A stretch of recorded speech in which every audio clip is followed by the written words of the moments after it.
स्वागत है आपका एनएमएफ न्यूज में। मैं हूं आपके साथ शबनम।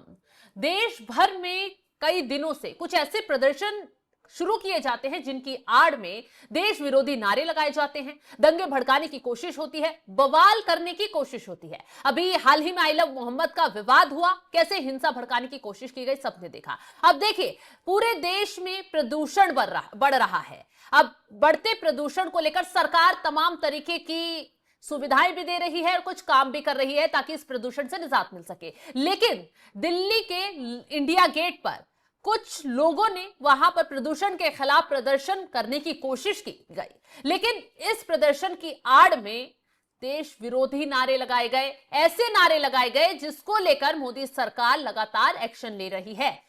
हिडमा नारेबाजी का केंद्र था। हिडमा, वो हिडमा जो नक्सलियों का कमांडर था जिसको ढेर कर दिया गया, उसके समर्थन में नारेबाजी इंडिया गेट पर की गई। आज इसी पर चर्चा करेंगे कि क्यों इस तरीके के प्रदर्शन के पीछे मंशा कुछ और ही होती है। चर्चा के लिए हमारे साथ जुड़े हुए हैं वरिष्ठ पत्रकार पंकज प्रसून जी। पंकज जी, आपके पास आऊं उससे पहले नारेबाजी कैसे की गई, क्या कुछ कहा गया, और वो जो छात्र वहां नारेबाजी कर रहे थे, प्रोटेस्ट कर रहे थे, वो क्या कुछ कहते नजर आ रहे हैं, एक बार दर्शकों को सुनवा देते हैं।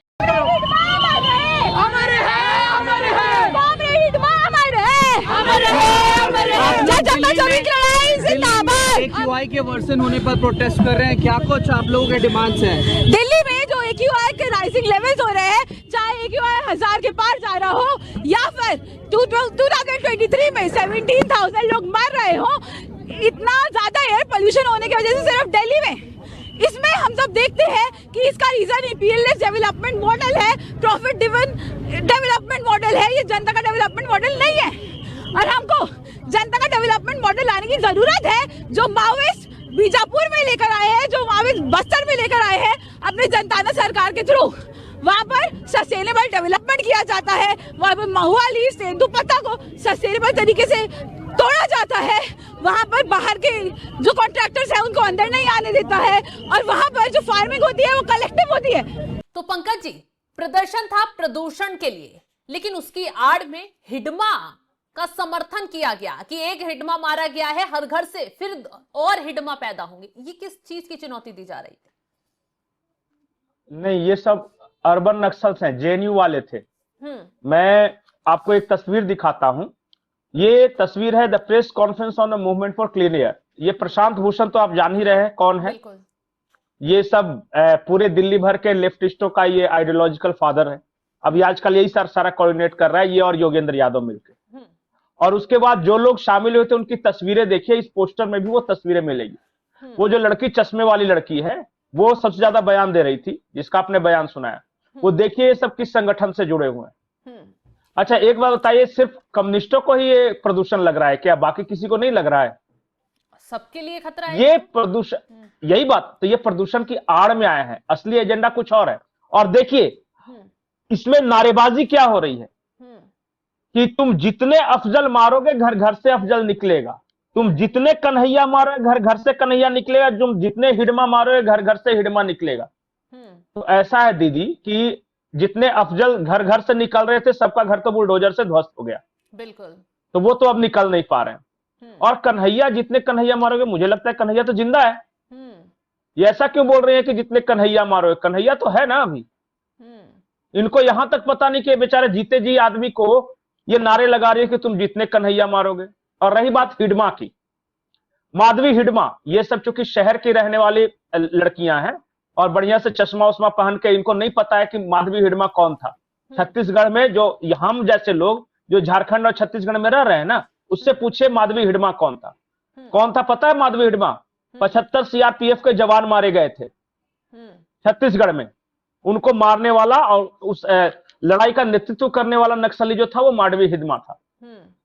और जो कांग्रेसी आज फूल के कुप्पा हो रहे हैं ना माधवी हिडमा के समर्थन के लिए, उनको शायद पता नहीं हो कि पूरा छत्तीसगढ़ का कांग्रेस नेतृत्व साफ कर दिया गया था। झीरम घाटी अटैक हुआ था वहां पे, जिसमें सारे कांग्रेसी बड़े नेता मारे गए थे, वो माधवी हिडमा ने मारा था। अब कांग्रेसियों से बोलिए कि आके कर ले समर्थन। उस हिडमा का समर्थन कर रहे हैं ना, अपने देश के सपूतों की पड़ी है ना, तमाम जो बेकसूर मारे जाते हैं उन लोगों की पड़ी है। उस हिडमा का जो देश का सबसे बड़ा आतंकी कहे तो कम नहीं होगा, उसका सपोर्ट कर रहे हैं लोग। अरे उसने कम से कम 150 से 200 लोगों को मारा है, जिसमें नेता भी हैं और हमारे फौज के जवान भी हैं, जो सीआरपीएफ वाले हैं उनको भी है, और आम आदमी भी है। इनको मारने वाले को ये समर्थन कर रहे हैं, क्योंकि ये तो शहरी टोचले हैं ना इनको तो दिल्ली में बैठे बैठे लग रहा है कि बढ़िया क्रांति हो रही है।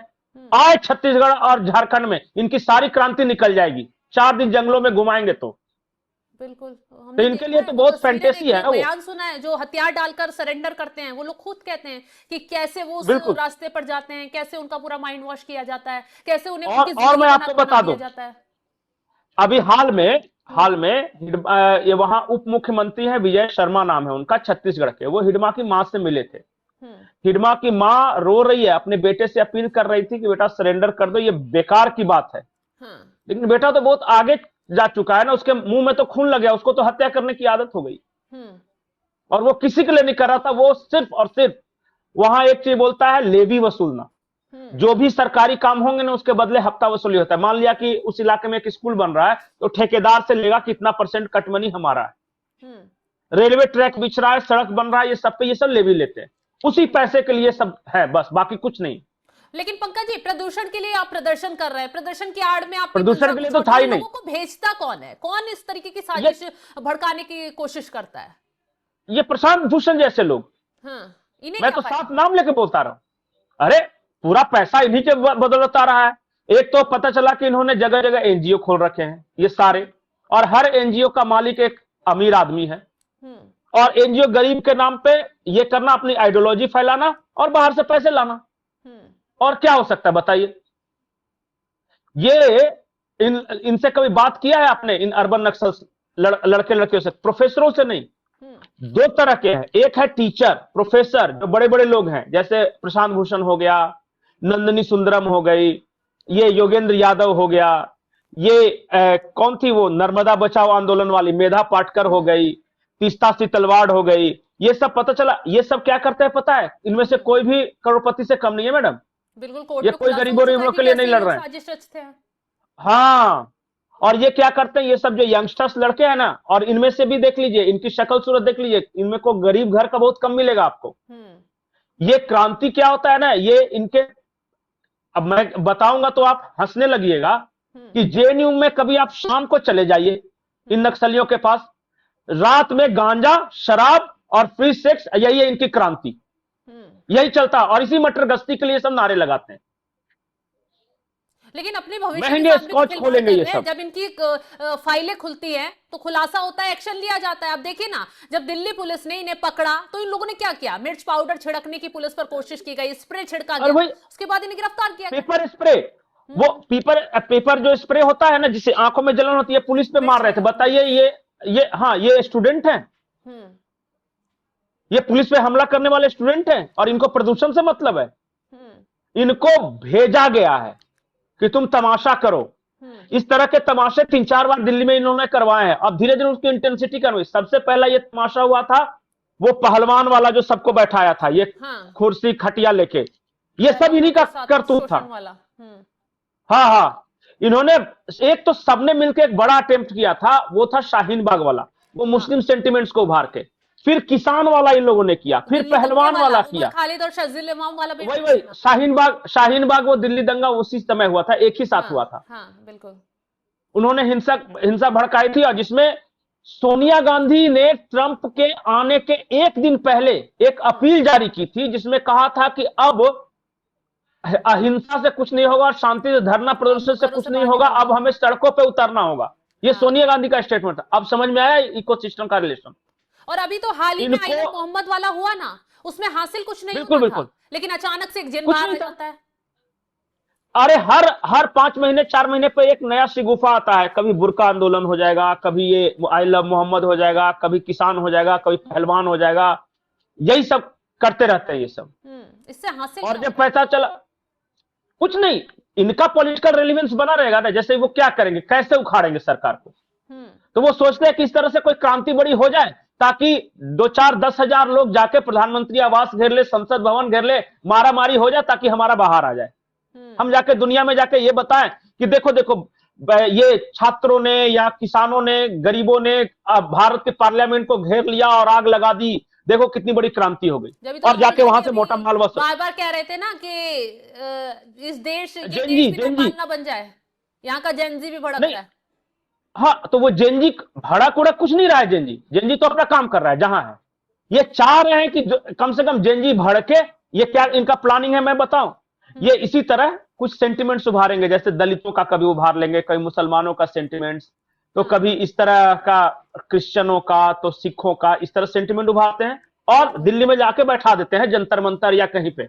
और वो क्या करते हैं कि एक ऐसा मोमेंट आता है कि भड़काते हैं ताकि ये लोग हिंसा करें। ये हिंसा, जितना ज्यादा हिंसा होगी उतना ज्यादा उन पर पैसे बरसेंगे, क्योंकि बाहर जो इनके मास्टर्स बैठे हुए हैं, जो भारत की तरक्की से जल रहे हैं, चिढ़ रहे हैं, वो कहते हैं कि और फंड दो इनको, लगता है कि इनमें दम है, ये मोदी को उखाड़ के फेंकेंगे, ये सब है, तो और फंड दो। और फंड किसको मिलता है? ये इन लोगों को थोड़ी मिलेगा जो मार खा रहे हैं। बिल्कुल सही आपको कहा पता है कि जो लाल किले पे जो हमारा तिरंगा उतार के वो जो झंडा लहराया गया था, वो बहुत बड़ी साजिश थी। बिल्कुल। हर किसी को पता था कि पुलिस रोकेगी, पुलिस रोकेगी। अगर पुलिस ने गोली चला दिया तो इनका बाहर आ जाता। ये तो यही चाहते थे कि भारत की पुलिस गोली चलाए, 2-4-10 मर जाए, ताकि ये कह सके कि बहुत बड़ी क्रांति हो गई।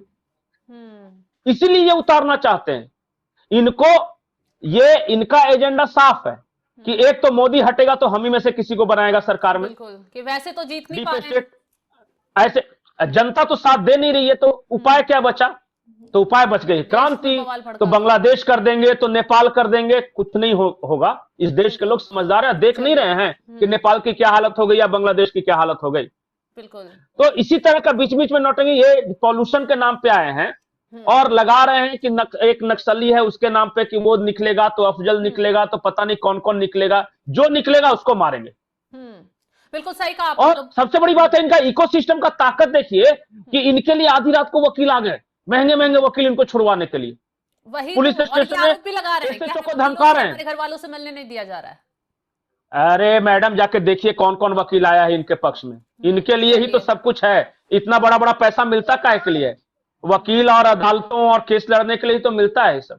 चलिए, बहुत बहुत शुक्रिया पंकज जी तमाम जानकारी देने के लिए। तो दिल्ली में ये पहली बार नहीं हुआ है, ये दूसरी बार कोशिश की गई है कि इंडिया गेट के जरिए पूरे देश में बवाल भड़काया जाए, एक खास मैसेज पहुंचाया जाए। अब देखिए, प्रदूषण के लिए ये यहां बैठकर स्टूडेंट प्रदर्शन कर रहे थे और प्रदूषण की आड़ में जो इन्होंने हरकत की, तुरंत दिल्ली पुलिस को एक्शन लेना पड़ा, क्योंकि हिडमा को लेकर प्रदर्शन किया जा रहा था। साजिश का जब पर्दाफाश हुआ तो दिल्ली पुलिस तुरंत इन पर एक्शन लेती हुई इन्हें धर दबोचा और थाने ले जाया गया। अब इनसे पूछताछ की जा रही है, इस साजिश के पीछे क्या कोशिश थी। खैर, ये पहली बार नहीं हुआ है देश में, समय समय पर ऐसी साजिशें बार बार बुनी जा रही हैं, हर बार बुनी जा रही है, लेकिन एजेंसियां यहां सतर्क हैं और इन साजिशों को बार बार तोड़ा भी जा रहा है। फिलहाल इस खबर को लेकर आप क्या राय रखते हैं, कमेंट बॉक्स में जरूर बताएं। तमाम बड़ी खबरों की अपडेट के लिए आप हमारे साथ जुड़े रहें और बाकी की सारी खबरों की अपडेट के लिए आप हमारी वेबसाइट पर भी लॉग इन कर सकते हैं। www.newsnmf.com पर जाकर लॉगिन करें, सारी खबरों की वहां पर भी जानकारी लें।